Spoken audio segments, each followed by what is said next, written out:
IFIC bank একটি প্রথম প্রজন্মের ব্যাংক। এই ব্যাংকটি যাত্রা শুরু হয় 1976 সালে। প্রথমে এটি সরকার এবং বেসরকারি উদ্যোগে পরিচালিত, যৌথভাবে পরিচালিত একটি ব্যাংক, কিন্তু পরে 1983 সালে এসে সরকার এটিকে একটি পূর্ণাঙ্গ বেসরকারি ব্যাংক হিসেবে স্বীকৃতি দেয়। কিন্তু সরকার এই ব্যাংকে প্রায় 33% শেয়ার তার কাছে রেখে দেয়। এই সুবাদে সরকার তার দুজন পদস্থ কর্মকর্তাকে এই ব্যাংকের বোর্ডে পরিচালক হিসেবে মনোনীত করে থাকে। তো আমরা এই ব্যাংকের বিভিন্ন দিক নিয়ে কথা বলার জন্য এসেছি এখন ব্যাংকের সম্মানিত চেয়ারম্যান জনাব মেহমুদ হোসেনের সাক্ষাৎকার। জনাব হোসেন, আপনি কেমন আছেন? আলহামদুলিল্লাহ, আমরা ভালো আছি। আমি ভালো আছি, আমাদের ব্যাংকের সবাইকে নিয়ে আমরা ভালো আছি। ব্যাংকের সর্বশেষ কিছু বিষয় জানার জন্য আপনার কাছে এসেছি। এই ব্যাংক একটি প্রথম প্রজন্মের ব্যাংক, আমরা আগেই বলেছি। এই ব্যাংকের যাত্রা অনেক দিন আগের, শুধু দেশে নয় দেশের বাইরেও এই ব্যাংকের কার্যক্রম আছে আমরা যতটুকু জানি। তো এই ব্যাংকের সর্বশেষ আর্থিক ভিত্তি বা আর্থিক যে কাঠামো, এই ব্যাপারে আপনি যদি একটু বলেন। আর্থিক কাঠামোর জায়গাটায় বলতে গেলে আমাদের প্রথমেই যদি বলি যে ক্যাপিটাল ফান্ডের কথা, ক্যাপিটাল ফান্ড আমাদের এখন পর্যন্ত মজবুত আছে। এখানে প্রায় 1600 কোটি টাকার উপরে আমাদের পেইড আপ ক্যাপিটাল। আমাদের যদি ডিপোজিটের কথা বলেন, দেশের প্রথম যেই উল্লেখযোগ্য ডিপোজিট ধারণকারী যে ব্যাংকগুলো, তার মধ্যে আমরা অন্যতম। আমাদের প্রায় 50,000 কোটি টাকা জনগণের আমানত, আমাদের গ্রাহকদের আমানত আছে। আমাদের কাস্টমার বেস প্রতিনিয়ত বাড়ছে। এখন পর্যন্ত এটি আগে একটা সময় হয়তো এটার গ্রাহক সংখ্যা একটু সীমিত ছিল, আমাদের প্রায় 30 লক্ষের উপরে গ্রাহক, কিন্তু এটা এখন প্রতি বছরে প্রায় 2-2.5 লক্ষ করে বাড়ছে। যেহেতু আপনি জানেন যে, এবং আমাদের স্ট্রাকচারে যদি বলি ভিত, সেটাকে আমরা একটা শক্তিশালী ভিতের উপরে প্রতিষ্ঠিত বলি বিকজ অফ দি নেটওয়ার্ক। আমরা চেষ্টা করেছি ইনক্লুসিভ ব্যাংকিংয়ে যাওয়া, এবং সেইটার জন্য আমরা দেশের প্রত্যন্ত অঞ্চলে প্রায় 1221টি উপশাখা এবং শাখা মিলে আমাদের 1400-র উপরে প্রায় আমাদের এই বিস্তৃত নেটওয়ার্ক। তো এই সব মিলে আমি মনে করি যে আইএফআইসি একটি দৃঢ় এবং মজবুত স্ট্রাকচার এবং ভিতের উপরে দাঁড়িয়ে আছে। আমরা স্যার দেখেছি এই ব্যাংকটি গত 12 থেকে 14 বছরে যে বিভিন্ন ধরনের অনিয়মের কথা আমরা জেনেছি বা পত্রপত্রিকায় এসেছে। তো এই বিষয়গুলো সম্পর্কে আপনি দায়িত্ব নেওয়ার প্রায় 6 মাস হয়ে গেল, আপনি কিভাবে বিষয়গুলোকে অ্যাড্রেস করছেন? দেখুন, আসলে যেই প্রসঙ্গে আপনি জানতে চাচ্ছেন সেটি কিন্তু আমাদের ব্যাংকিং সেক্টরে, এই দেশের ব্যাংকিং সেক্টরের একটি বিরাট ক্ষত, এবং সেটা কিন্তু এই গত 15, 16, 17 বছরেই হয়েছে। এবং যেই পৃষ্ঠপোষকতায় যেই সিস্টেমটাকে একেবারে দুমড়ে মুচড়ে ভেঙে দিয়ে নিজস্বভাবে চলার একটা ব্যবস্থা করে ব্যাংকিং খাতকে এইভাবে একটা ক্ষত সৃষ্টি হয়েছে। আমাদের এখানে আইএফআইসিতে আমি বলবো যে সেই তুলনায় ক্ষতর পরিমাণটা অতটা গভীর না। টাকার অঙ্কে অবশ্যই এটা বড়, কিন্তু মানে আমার পারিপার্শ্বিক যে ব্যাংকগুলোতে যেই পরিমাণ গভীর ক্ষত সৃষ্টি হয়েছে সেই তুলনায় গভীর না। আমরা যেটা করছি যে আমরা এটার 2-3টা আসপেক্টকে সামনে নিয়ে আমরা এটা কাজ করেছি প্রথম থেকেই। Okay sir. প্রথমটা হচ্ছে যে আমরা জানি যে এখানে, তখনও আমরা জানতাম না যে গভীরতা কতটুকু ক্ষতটার। তো আমাদের প্রথম কাজ ছিল যে এটাকে আইডেন্টিফাই করা, এবং আইডেন্টিফাই করে এটার গভীরতাটাকে নিরূপণ করা। দ্বিতীয় ছিল যে এইখানে ডেফিনেটলি এটা একটা মানে বৈধভাবে নিয়মকানুন, ব্যাংকিং আচার অনুষ্ঠান মেনে এটা হয়নি, তাহলে এখানে ব্যত্যয় ছিল, বিচ্যুতি ছিল, নিয়মের লঙ্ঘন ছিল। তো সেগুলিকে আইডেন্টিফাই করা এবং এর আলটিমেট বেনিফিশিয়ারিটা কে এই ধরনের লোনগুলির, সেগুলিকে আইডেন্টিফাই করে ফাইলগুলিকে বিল্ড আপ করা। সাইমালটেনিয়াসলি আমরা যেটা করছি যে এটা যেন কখনোই আমাদের মধ্যে প্যানিক, এমপ্লয়ীদের মধ্যে একটা প্যানিক না আসে যে আমাদের বা ডেপোজিটারদের মধ্যেও, যে এর ফলে ব্যাংকের না জানি কত বড় ক্ষতি এবং ব্যাংকটা কি দাঁড়িয়ে থাকবে কি থাকবে না, একটা মনস্তাত্ত্বিক যে মনোবল হারানোর ব্যাপার, গ্রাহকদের মধ্যেও আস্থার সংকট তৈরি হওয়া এবং আমাদের এমপ্লয়ীদের মধ্যে মনোবলের সংকট তৈরি হওয়া, সেই দিকটা যেন না হয়, সেই জন্য আমরা এমপ্লয়ীদেরকে নিয়ে প্রথম থেকেই ম্যানেজমেন্টের সাথে আমরা মিটিং করেছি। আমরা এমপ্লয়ীদের মোটিভেশনাল প্রোগ্রাম দিয়েছি, তাদেরকে আমরা মনোবল সুদৃঢ় করার জন্য আমরা বলেছি যে আসলে ব্যাংকের এই গভীরতা এটা কোনো ব্যাপারই না, এত বড় ব্যাংকের জন্য আমরা আমাদের মানে কি বলে রাইট স্ট্র্যাটেজি দিয়ে এবং তোমাদেরকে নিয়ে আমরা এটা করতে পারবো। আর গ্রাহকদের সাথে আমরা পৌঁছানোর জন্য আমাদের সমস্ত ফিল্ড লেভেলের অফিসারদেরকে বলেছি গ্রাহক সমাবেশ করো, এবং আমাদের সোশ্যাল মিডিয়া থেকে শুরু করে ইলেকট্রনিক মিডিয়াতে আমাদের অ্যাডভার্টাইজমেন্টগুলি যেগুলি ছিল, যে মাধ্যমে আমরা গ্রাহকের কাছে পৌঁছাতে পারি, আমাদের মেসেজ দিতে পারি, সেগুলিকে আমরা এই সময়ের নিরূপণে যেই ধরনের অ্যাড যাওয়া উচিত আমরা সেই ধরনের অ্যাডগুলিকে দিয়েছি, যার মধ্যে আমরা প্রজেক্ট করেছি যে আমাদের নেটওয়ার্কটাকে, আমরা প্রজেক্ট করেছি আমাদের বিশাল ডিপোজিটের সম্ভারকে, আমরা প্রজেক্ট করেছি আমাদের সরকারের যে শেয়ার আছে মালিকানা সেটাকে, এবং আমরা দেখানোর চেষ্টা করেছি যে আসলে যাদের কারণে ব্যাংকের এই ক্ষতটা সৃষ্টি হয়েছে তাদের এখানে একেবারেই নামমাত্র শেয়ার ছিল এবং সেটি এখন তারা বোর্ডেও নাই। সুতরাং বোর্ড, সেন্ট্রাল ব্যাংক এই জিনিসটা টেক আপ করে বোর্ডটাকে পুনর্গঠন করেছে, সুতরাং ব্যাংকটা এখন থেকে ভালো চলবে। আপনি যে বিষয়গুলো বললেন আসলে একটা ইমেজ উদ্ধার বা পুনরুদ্ধার আমরা বলবো, মানে ইমেজ বিল্ড আপ জন্য আপনারা কাজ করছেন। তো একটা ব্যাংকের বা আর্থিক প্রতিষ্ঠানের ইমেজ খুব গুরুত্বপূর্ণ। ইমেজ থেকেই মানুষের ট্রাস্টটা সৃষ্টি হয়। তো ইমেজ জন্য আপনি যে পদক্ষেপগুলো বললেন, আমরা এই সাথে একটু অ্যাড করতে চাচ্ছি যে আগের যে এই ব্যাংকে ক্লাসিফাইড লোন বা ক্লাফি ঋণ খুবই কম ছিল, আমরা যতদূর বাংলাদেশ ব্যাংকের ডেটা থেকে জানি। কিন্তু ইদানিং বা গত কয়েক বছর ধরে এই ব্যাংকের ক্লাফি ঋণের পরিমাণ বেশ বেড়ে যাচ্ছে। তো এই বিষয়ে আপনার বোর্ড বা আপনাদের ম্যানেজমেন্ট থেকে আপনারা কী কী পদক্ষেপ নিচ্ছেন যে এই লোনটা কীভাবে আদায় করা যায় বা কীভাবে এটাকে অ্যাড্রেস করা যায়? প্রথমে আমরা কি অ্যাসেসমেন্টটা করে ফেলেছি আসলে কোন অ্যাকাউন্টগুলি আমাদের এখানে কিভাবে আছে, এবং কিছু বড় বড়, এটা বেসিক্যালি যদিও আমাদের একটা ফ্ল্যাগশিপ প্রোডাক্ট হচ্ছে রিটেলের আমার বাড়ি লোনটা, এবং সেটা ব্যাপক বিস্তৃতভাবে আমরা দিয়েছি, এটা একটা ভালো দিক। কিন্তু দুর্বল দিকটা হচ্ছে এইখানে লোনের মেজরিটি কনসেন্ট্রেটেড হচ্ছে কর্পোরেট লোনের মধ্যে, বৃহদাঙ্ক ঋণের মধ্যে। সেই ঋণগুলির মধ্যেও এখন মানে রাজনৈতিক প্রেক্ষাপট পরিবর্তনের ফলে যেই আমরা দেখছি যে অনেক কর্পোরেট হাউসগুলি তাদের মালিকরা বা তাদের নেতৃস্থানীয় যারা ব্যবসায়ী আছেন তারা কিন্তু দেশে নাই, বা দেশে থাকলেও তারা কারান্তরালয়ে আছেন, যার কারণে তাদের ওই অ্যাকাউন্টগুলি নিয়ে আমরা স্ট্রাগল করছি। এখানে একটা বড় ধরনের আমাদের ক্লাসিফিকেশন বেড়ে গেছে।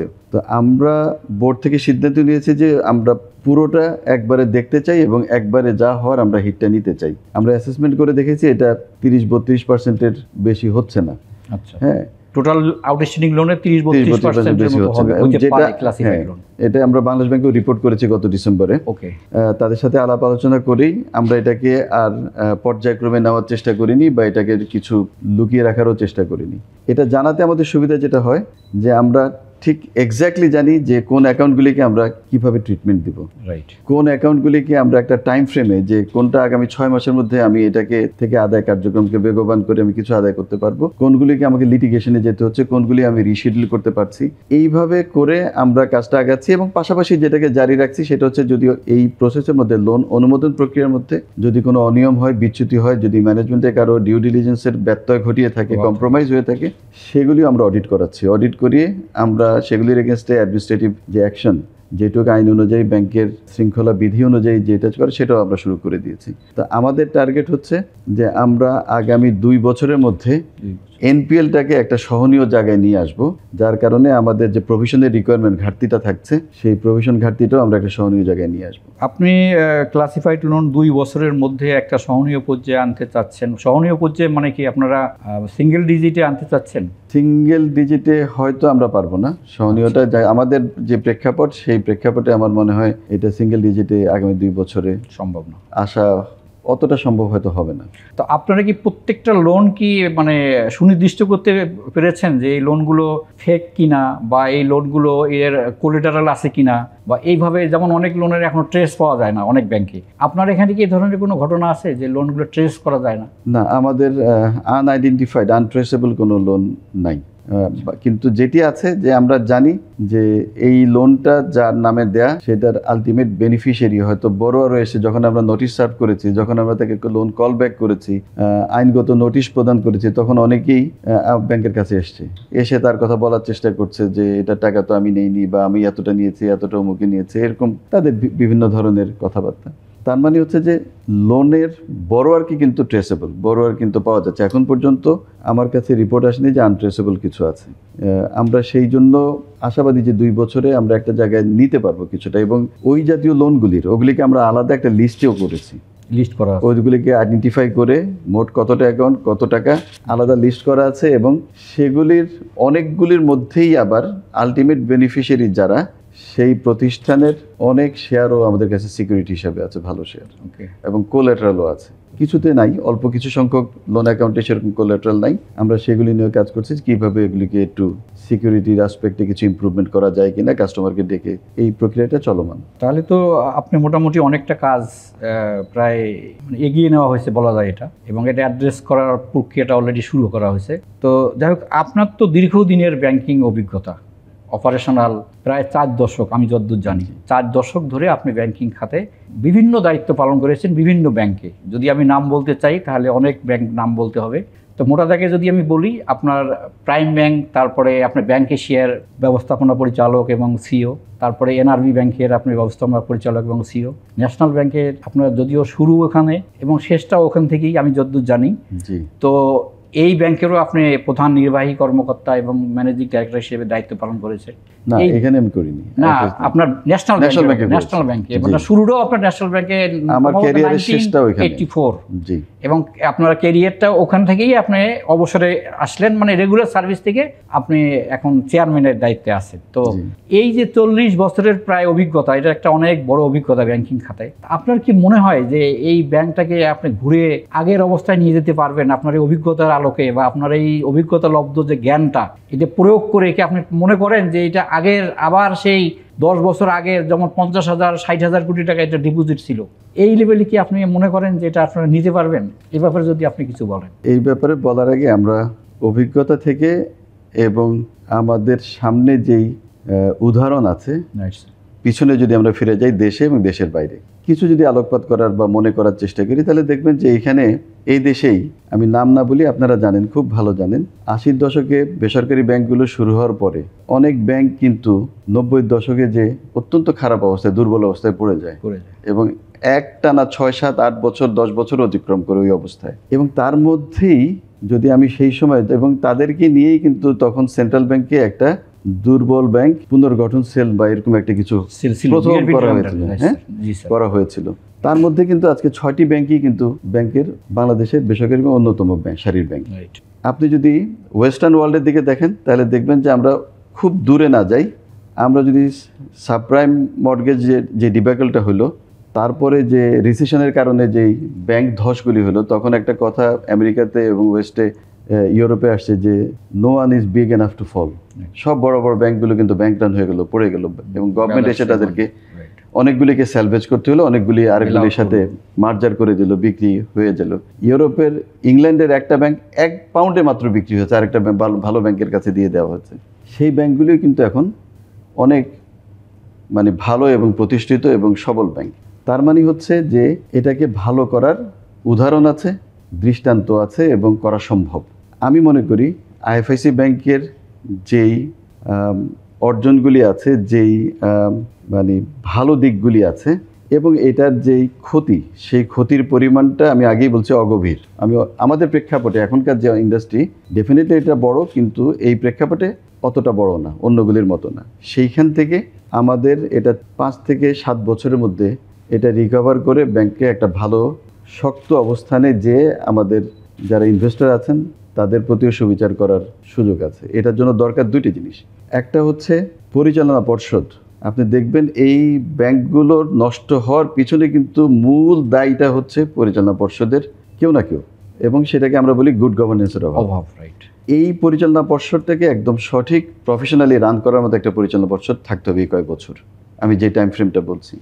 এবং তার সাথে ব্যবস্থাপনার মধ্যে, ম্যানেজমেন্টের মধ্যে একটা স্ট্রং প্রফেশনাল টিম থাকতে হবে উপরের দিকে, যারা with the guidance and strategies of the board, যারা এই টার্মোয়েল সিচুয়েশন থেকে, এই অবস্থা থেকে, এবং অ্যাডভার্সিটি তো ব্যাংকের ভিতরে আছে, চ্যালেঞ্জেস ব্যাংকের বাইরেও আছে, ইকোনমিতে, ইন্ডাস্ট্রিতে, অর্থনীতিতে, দেশের বাইরে, এই সবগুলি চ্যালেঞ্জ মোকাবেলার জন্য একটা এবল লিডারশিপ, কম্পিটেন্ট ম্যানেজমেন্ট থাকতে হবে এই টাইম ফ্রেমের মধ্যে। তাহলেই এটা সম্ভব। এবং এটা যদি থাকে, আমি মনে করি এটা 5 বছরও 7 বছরও লাগবে না, 5 বছরও এটাকে আবার পূর্বের চেয়েও ভালো জায়গায় আনা সম্ভব। আপনি রেফারেন্স হিসেবে দিয়েছিলেন সে আগের মতো ডিপোজিট 50,000 কোটি টাকা হবে কিনা।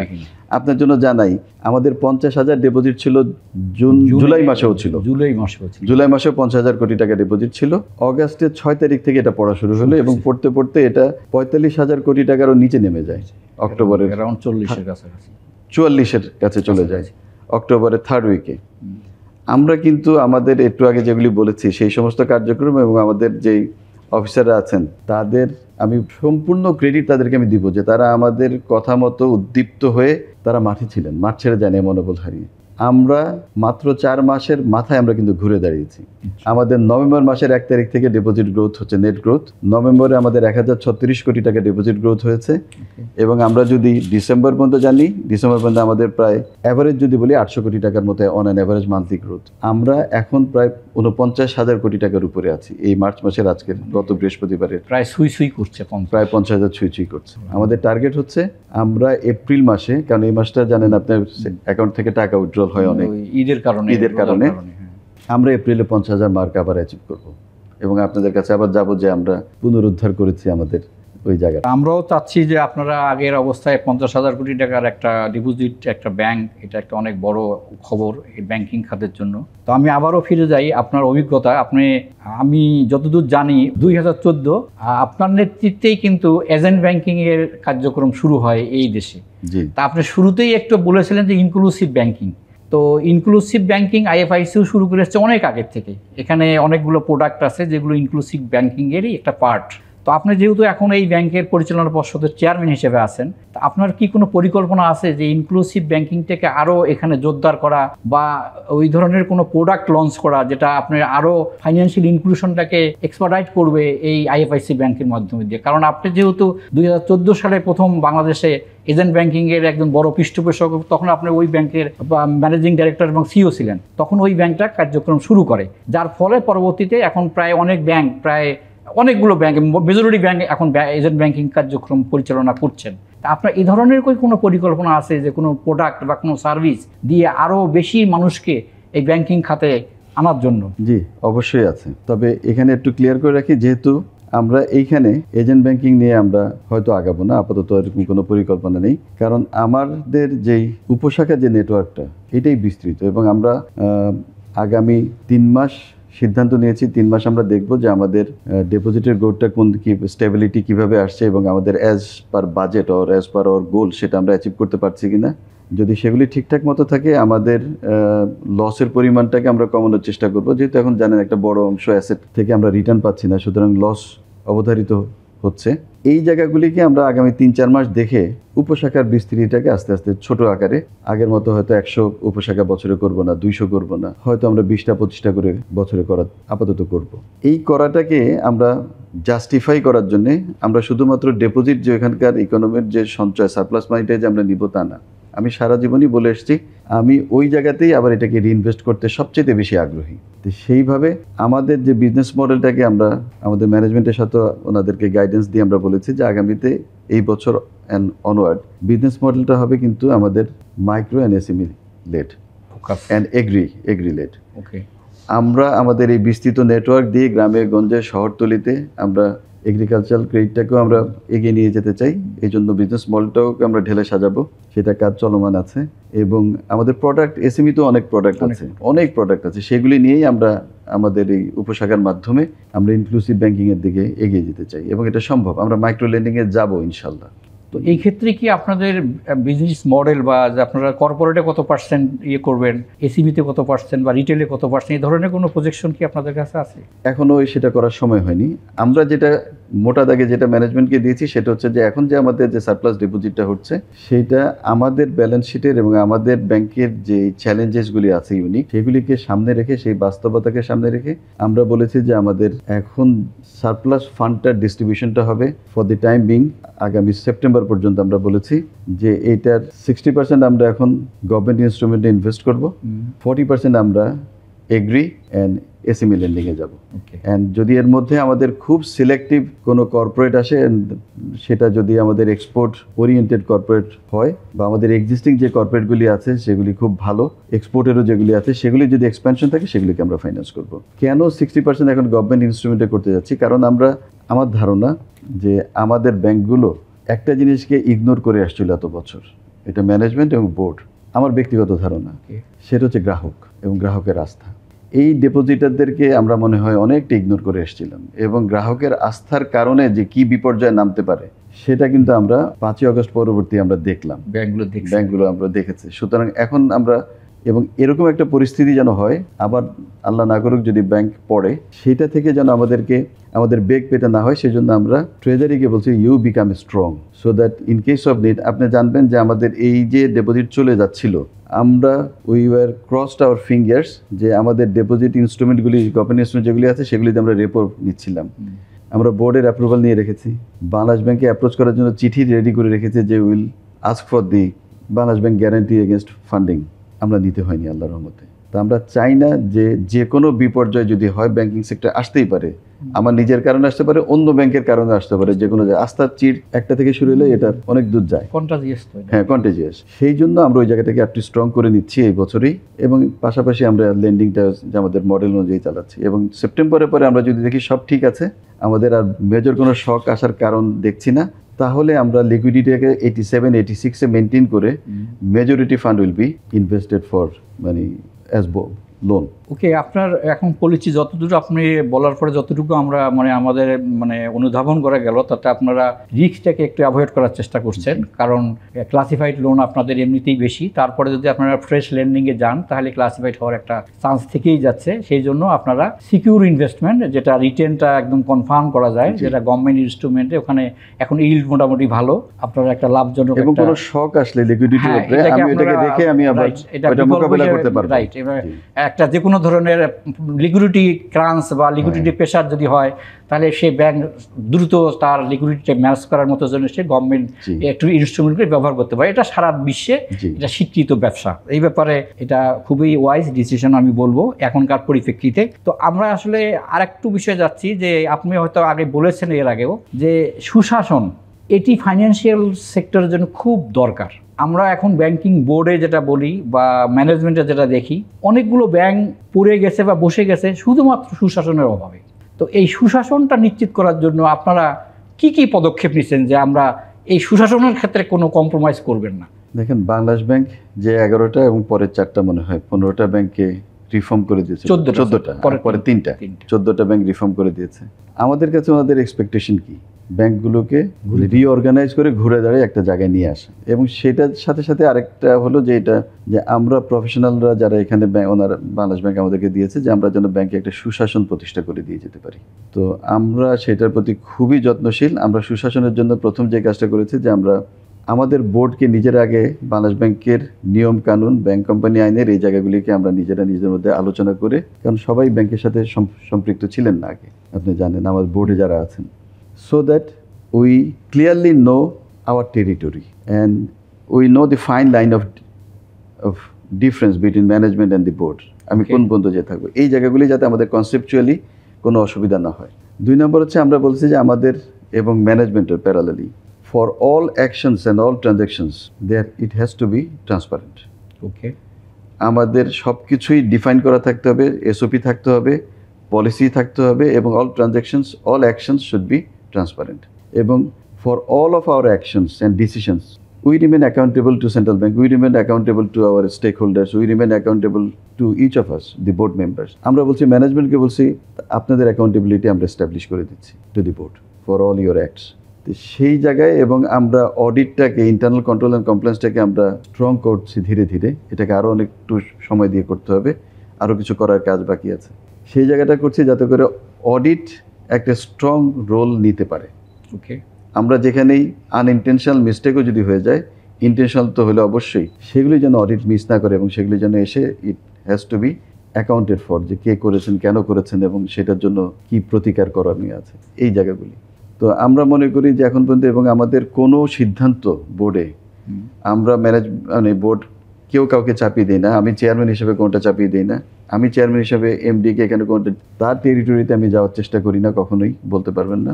তো এইভাবে আমাদের অল ডিসিশনস আর well informed, well discussed and taken in a democratic way. আমরা একসাথে সিদ্ধান্ত নিচ্ছি সবগুলি। Well, it is the best practice. আর যদি আপনি ফলো করেন তাহলে অবশ্যই এখানে কর্পোরেট গভর্নেন্স বা গুড গভর্নেন্স এস্টাবলিশ করা বা এনশিওর করা সম্ভব। তো আমরা এখানে আরেকটু একটা বিষয়ে জানতে চাচ্ছি, যে আপনাদের একটা প্রোডাক্ট, যে প্রোডাক্টটা অনেক মানুষ সেখানে ইনভলভ, সেটা আইএফআইসি আমার বন্ড। এই প্রোডাক্ট সম্পর্কে বা এই ব্যাপারে আপনার সর্বশেষ যদি কিছু বলার থাকে, কোনো আপডেট আছে কিনা, এটা মানুষ জানতে চায়। যারা বিনিয়োগকারী যারা তারা এখানে জানতে চায়। বিনিয়োগ করেছেন তাদের জন্য বলবো যে তাদের কুপন যেটা, এটা যে সময় তাদের ইন্টারেস্টটা পাওয়ার কথা, এটা ওনারা শেষ পর্যন্ত পেয়ে যাবেন। এই টাকাটা আছে, আগে থেকেই রাখা আছে এবং কুপন সেখান থেকে সবাই পেমেন্ট পেয়ে যাচ্ছেন। আমরা এখন যেটা নিয়ে কাজ করছি, এটার প্রমোটার যারা আছেন এখন যাদের সাথে যোগাযোগ করা সম্ভব, আমরা ম্যানেজমেন্টকে বলেছি যে তাদের সাথে যোগাযোগ করে আমরা যেভাবেই হোক প্রজেক্টটাকে এগিয়ে নেওয়া যায় কিনা, যেহেতু একটা রিয়েল এস্টেট প্রজেক্ট ছিল রাইট। সেইটাকে এগিয়ে নেওয়া যাওয়ার আমরা চেষ্টা করছি এবং অনেকগুলি অপশন নিয়ে আমি এখন বলছি না, যেহেতু আমাদের জানি যে এই মানে প্রিন্সিপালটা পেমেন্ট করার একটা সময় আমাদের তো আছে, সেই সময় আমাকে দিতে হবে। আর যদি না দেই আমরা তো ইনফ্যাক্ট কাস্টমারদের যারা এটার সাবস্ক্রাইব করেছেন তাদের আমি খুব অনিশ্চিত কোনো কিছু দেখি না, কারণ they are investment is guaranteed by IFIC bank, IFIC bank bond, এই গ্যারান্টি দিচ্ছেন আপনারা। হ্যাঁ, IFIC undertaken, IFIC the undertaker. Right. So in the worst situation আমরা কিন্তু গ্যারান্টি এন্ড ক্যাশ করে আমরা পেমেন্টগুলি দিয়ে দেবো গ্রাহকদের। এটা 1200 কোটি টাকা এমন বড় কিছু না এই ব্যাংকের জন্য। আমরা যেটা নিয়ে কনসার্ন সেটা হচ্ছে যে আলটিমেটলি তো ব্যাংকের জন্য লসটা যেন না আসে বা লসটাকে যেন মিনিমাইজ করে রাখা যায়, সেই জন্য প্রজেক্টটা নিয়ে আমরা এগিয়ে যাওয়ার কতগুলি অপশন নিয়ে কাজ করছি, ম্যানেজমেন্টের সাথে কথা বলছি, যেটা হয়তো আমরা ঈদের পরে যখন ফুল সুইংয়ে কাজ শুরু হবে তখন আমাদের ওই দিকে আমরা একটু কনসেন্ট্রেট করবো, ওই প্রজেক্টটা নিয়ে, অপশনগুলি নিয়ে। আমরা এতক্ষণ ব্যাংকের বিভিন্ন দিক নিয়ে কথা বলেছি, যেমন ব্যাংকের আমানত, ঋণের প্রবাহ এবং খেলাপি ঋণ নিয়ে কথা বলেছি। সর্বোপরি ব্যাংকের সুশাসন নিশ্চিত কিভাবে করা যায় তা নিয়েও কথা হয়েছে। আমাদেরকে এই সময় দেওয়ার জন্য আপনাকে ফাইন্যান্সিয়াল এক্সপ্রেসের পক্ষ থেকে ধন্যবাদ। আপনাকে এবং ফাইন্যান্সিয়াল এক্সপ্রেসকেও ধন্যবাদ। আপনারা আইএফআইসিকে এবং আমাদের পরিচালনা পর্ষদকে কাছে শুনতে এসছেন, আমাদের অবস্থা জানতে এসছেন, ভবিষ্যৎ পরিকল্পনা জানতে এসছেন। আপনাদেরকে অসংখ্য ধন্যবাদ।